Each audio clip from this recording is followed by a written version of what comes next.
Quiero invitarte a que te suscribas a nuestro canal de YouTube y actives la campanita. Nos encontrás como Meridiano 64.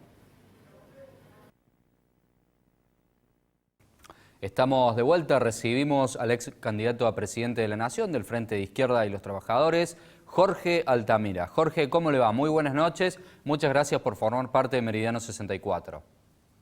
Bueno, gracias por invitarme, Gabriel. A usted, Jorge, es un gusto tenerlo. Le pregunto por la posibilidad de un diagnóstico de la situación en la que nos encontramos con respecto a la salud, la pandemia y la economía en nuestro país. Mire, asistimos a una crisis humanitaria. La palabra pandemia alude a la expansión de un virus. La crisis humanitaria alude a la incapacidad de la sociedad en que vivimos para abordar esta pandemia desde el punto de vista del interés general.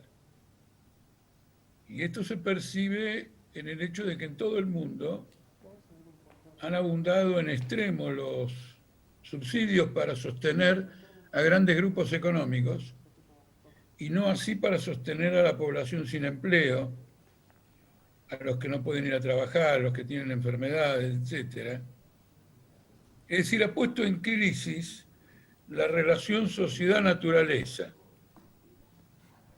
Es decir, la organización que tenemos de la sociedad es incapaz de abordar un fenómeno natural, una pandemia en este caso, desde el punto de vista, primero, de las mayorías y segundo, de la vida.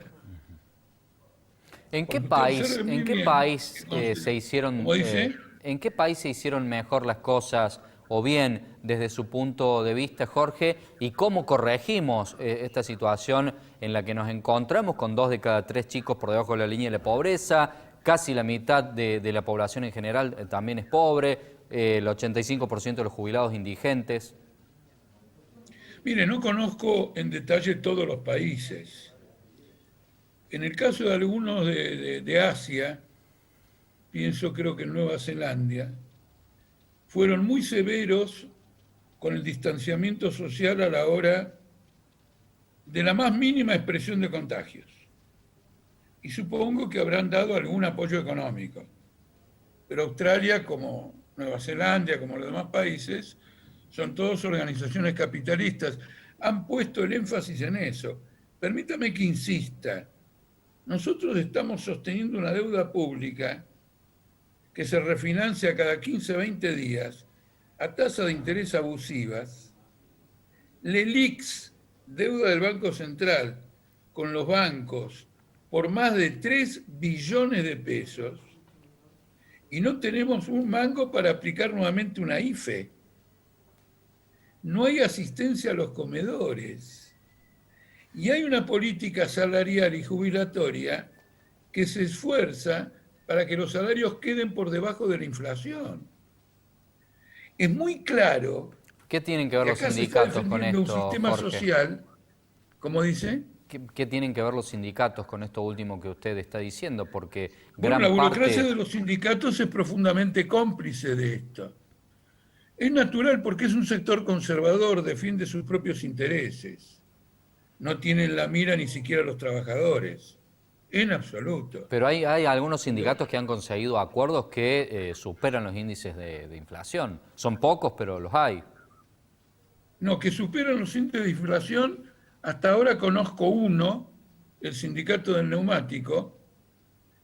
Los otros lo que hacen es superar el pronóstico de inflación del presupuesto. Bueno, la bancaria, por ejemplo, la bancaria históricamente ha conseguido acuerdos fabulosos. En este momento desconozco que consiga nada fabuloso. Lo que quiero decirles es esto.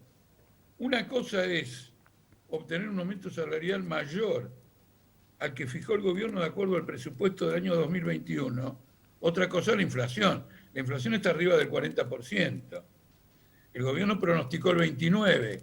El que saque el 30% dice le gané al gobierno, pero no le ganó a la inflación. Seguro. Hoy los diarios particularmente se dedican a señalar el grado extremo en que han caído las jubilaciones y, digamos, los salarios. ¿Cómo salimos? Este es el problema.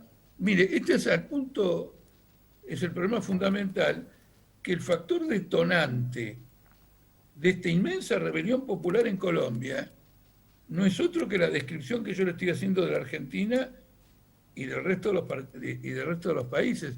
Naturalmente el impacto no es el mismo en una nación muy rica, con mucha acumulación de capital, una potencia económica, que en una nación que no goza de esas ventajas.